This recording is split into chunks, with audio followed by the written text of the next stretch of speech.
the, the news agencies have, to some extent, benefited from the problems, from the troubles that the other news media have had to face. As newspapers and to some extent as broadcast and as radio and as television stations have had to reduce the numbers of their journalists and their correspondents, especially at overseas international bureaus, the agencies have become even more important as sources of, particularly of breaking news.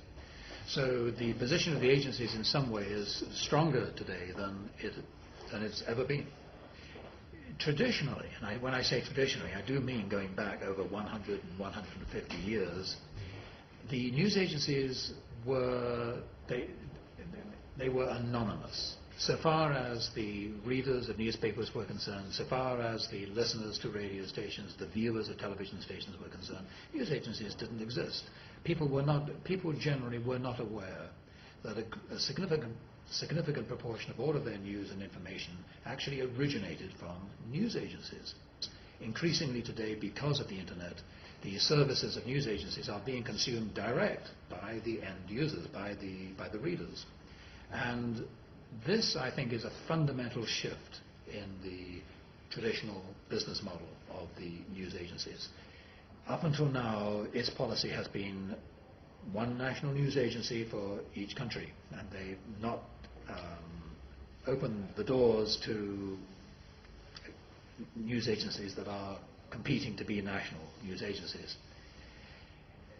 Interestingly, its policy in that respect is different from the policy of the Organization of Asian Pacific News Agency, which has 42 members.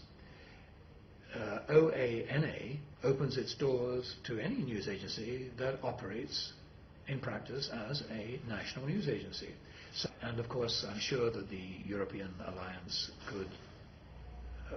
would likely serve a better function if it opened its doors to all of the news agencies, because that is about diversity. It's about what the media ought to be. The media ought to represent all voices of the community. And it's getting to be slightly old-fashioned, this idea that there would just be one single medium to represent all of the... I think that idea now may be out of date. And I think ACN may be proving that it is out of date.